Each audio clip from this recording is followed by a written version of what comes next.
কৃষ্ণকলি ইলিশ মাছের টুকরোগুলো বড় বাড়িটায় ঢেলে গুনে দেখল ল্যাচামুড়ো বাদ দিয়ে মোট 9 টুকরো।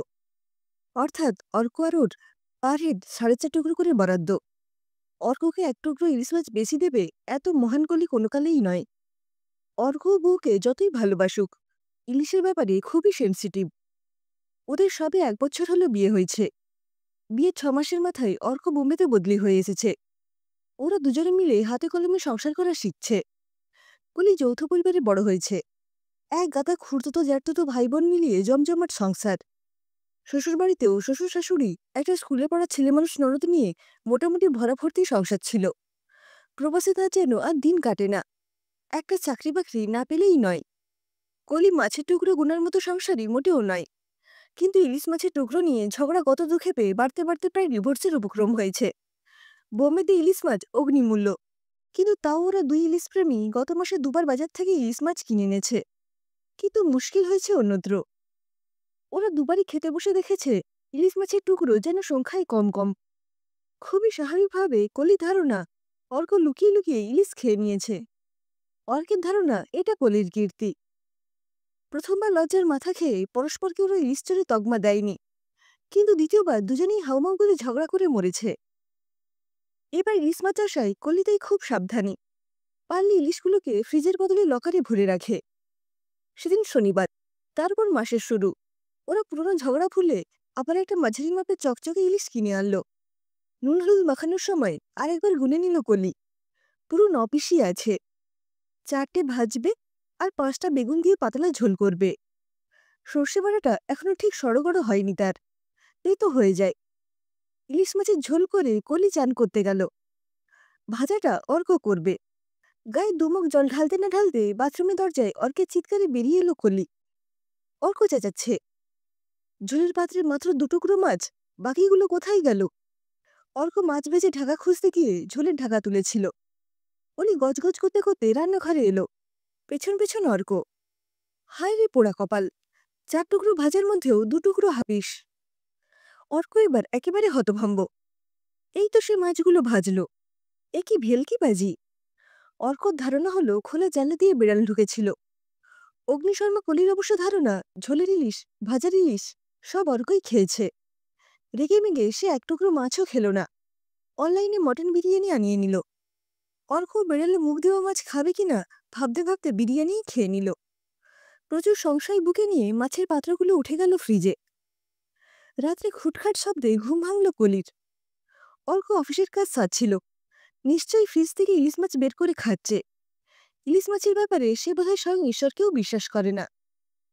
রান্নাঘরে গিয়ে কলি ভিড়মি খাই বুঝি। অর্ক কোথায়? ফ্রিজ খুলে মাছ খাচ্ছে তারই বয়সী একটা মেয়ে। কৃষ্ণকলি ভিড়মি খেতে খেতে সামলে নিল, কারণ ইলিশের শোকের কাছে অন্য ভয় তুচ্ছ। অলির গলা দিয়ে একটা আক করে আওয়াজ বেরোতেই ঘুরে তাকালো মেয়েটা। তার হাতের ইলিশ মাছটা হাওয়ায় ভাসতে লাগলো, আর তার দেহটা গেল হাওয়ায় মিলিয়ে। কিন্তু দেব দানব গন্ধর্ব বা মেছুপেতনি যাই হোক, ইলিশ চোরকে এত সহজে ছেড়ে দিতে রাজি নয় কলি। সে ইলিশ মাছটা দেখে আন্দাজে চেপে ধরল কনকনে ঠান্ডা একটা অদৃশ্য কবজি।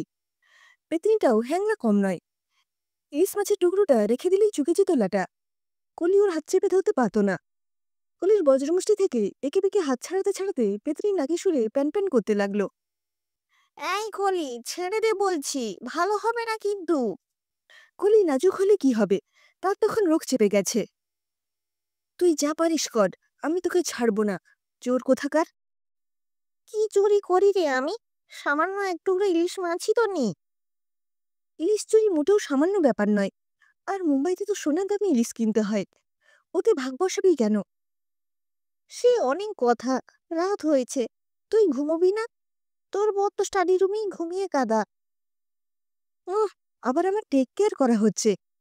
এক রাত না ঘুমোলে মহাভারত অশুদ্ধ হবে না। আজ তোর একদিন কি আমার একদিন। আমার সব কথা শুনলে এমনটি বলতে পারতি না রে কলি। তাই নাকি? তাহলে তোর কথাই আজ শুনি। মাস্টার কি করব?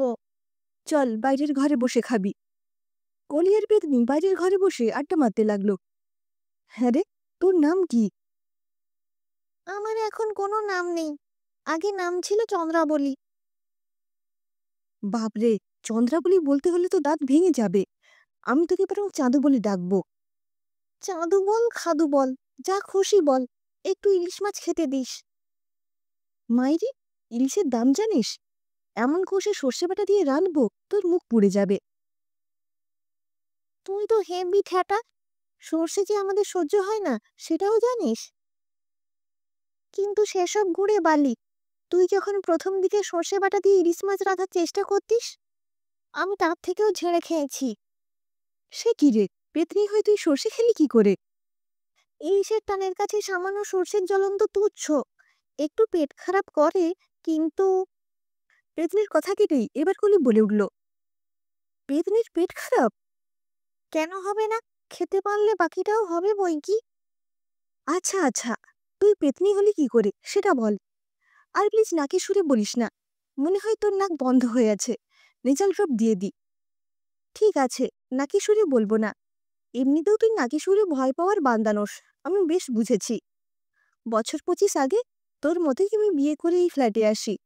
কলকাতায় থাকতে পুরো বর্ষাকালটা বাড়িতে ইলিশ খাওয়া হতো। এখানে এসে দেখলাম খাওয়া তো দূরে থাক, বর ইলিশের গন্ধ সহ্যই করতে পারে না। প্রথম দিকে আবদার করে করে ফেল মেরে শেষে ঠিক করলাম নিজেই বাজার থেকে ইলিশ কিনে আনবো। সেদিন ছিল ভূত চতুর্দশী। সমীরণ মানে আমার বর অফিসে বেরিয়ে যেতেই আমি চেম্বুরের মাছের বাজারে গিয়ে হাজির হলাম। বেশ চকচকে একখানা ইলিশ কিনে বাড়ি যখন পৌঁছলাম বেলা 12টা হবে। তাড়াতাড়ি দুটুকরো ইলিশ মাছ ভেজে খেতে বসে গেলাম। মেঘ করেই ছিল। ইলিশে একটা কামড় দিয়েছি কি দিইনি, কড়কড় করে বিদ্যুৎ চমকে ধরাম করে একখানা বাজ পড়ল। চমকে গিয়ে খেলাম এক রাম বিষম। আর ইলিশ মাছের কাঁটাটা প্যাক করে ঢুকে গেল আমার শ্বাসনালীতে।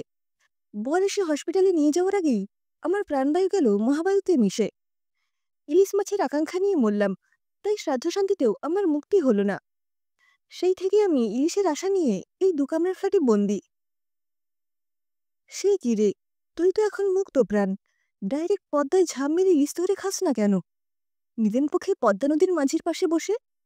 আচ্ছা আচ্ছা, বুঝেছি, কাঁচা মাছ মুখে রোচে না তোর। গোয়ালন যাবার পথে স্টিমার ঘাটে বসে ইলিশ মাছের ঝোল খেয়েছিস কখনো? এবার আর সহ্য করতে পারে না পেতনি চন্দ্রাবলী, ঝরঝর করে কেঁদে ফেলে। কলি দেখে যেন হাওয়া থেকে জল ঝরছে। সে ঘাবড়ে গিয়ে বলে, আরে আরে কাঁদছিস কেন? কি হলো কি তোর? আমি এই ফ্ল্যাট ছেড়ে কোথাও যেতে পারি না, এমনকি ইলিশ মাছের বাজারে অব্দি যাওয়ার উপায় নেই আমার। আমি এখানে মরেছি, তাই এই ফ্ল্যাটের দেওয়ালে ইলিশ ইলিশ করে মাথা ঠুকি। এতদিন শুধু অবাঙালি ভাড়াটে এসেছে, আর আমি উপসী ছাড়পোকার মতো কেঁদে কেঁদে ফিরেছি।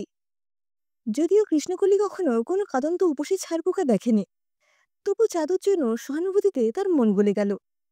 চন্দ্রাবতী বলল, জানিস, যেদিন তোরা বাড়ি দেখতে এলি সেদিন আমার যে কি আনন্দই হয়েছিল কি বলবো।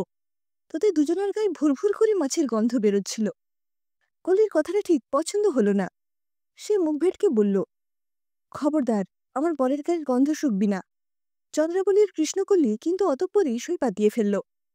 অর্ককে কলি চাদুর কথা বলেছে, কিন্তু অর্ক না চাদুকে দেখতে পায় না শুনতে পায়। কলি একটা চাকরিও জুটিয়ে ফেলেছে, ফলে ওদের ইলিশ মাছের বাজেট কিঞ্চিত বেড়েছে। এখন আর নিছক ইলিশ মাছের ঝোল হয় না, চন্দ্রাবলীর রেসিপি অনুযায়ী অর্ক আর কলি দই ইলিশ, ইলিশ তিলোত্তমা, ইলিশের পাটিসাপটা, ইলিশের লটপটি কত কী রাঁধে।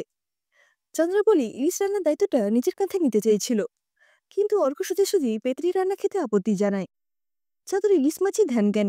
সে অন্যান্য মাছ দু এক টুকরো খেলেও তাতে তার অত উৎসাহ নেই। আষাঢ় মাস প্রথম দিবসে কলি আর অর্ক জোড়া ইলিশ নিয়ে এলে চাঁদু তাদের সিঁদুর দিয়ে বরণ করে ঘরে তোলে। বরণ করার সময় চাঁদু নাকি সুরে গান ধরে। ইলিশ মাছ হাঁইসা বলে, খরসা মাছ রে ভাই, তুই থাকিস ঝাড় জঙ্গলে, আমি পদ্মায় যাই। তারপর কপালে ইলিশ মাছের আঁশের টিপ পরে আয়নায় মুগ্ধ হয়ে দেখে। এমনি করে সুখে দুঃখে 3 বছর কেটে গেছে। চন্দ্রাবলী এখন কলি আর অর্কের সংসারের স্থায়ী সদস্য। একদিন বাড়িওয়ালা এসে জানালো সে ফ্ল্যাট বিক্রি করে দেবে। সেন দম্পতি যেন যত তাড়াতাড়ি সম্ভব ফ্ল্যাট ছেড়ে দেয়। কৃষ্ণকলি মুখ ভার করে চাঁদুকে এসে বলল, দেখলি তো বাড়িওয়ালা বেটা কেমন হুড়কো দিল, আমাদের পত্রপাটেই ফ্ল্যাট ছাড়তে হবে। কিন্তু তুই কি করবি?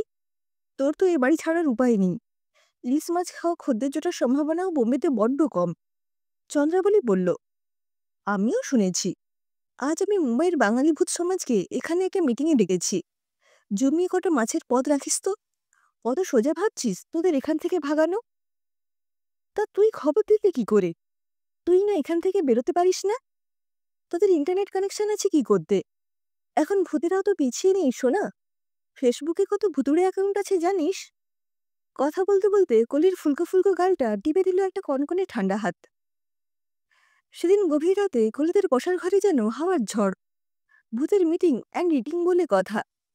হালকা হাওয়া, ভারী হাওয়া, দুষ্টু হাওয়া, মিষ্টি হাওয়া খেলে বেড়ায় পর্দায়, টেবিল ক্লথে, ফ্যানের ব্লেডে। সকালে যাদু ঘুম থেকে উঠল একটু দেরি করে। তারপর কলিকে আশ্বস্ত করে বলল, আজ থেকে খেলা শুরু হয়ে গেছে, সপ্তাহখানেক যেতে দে।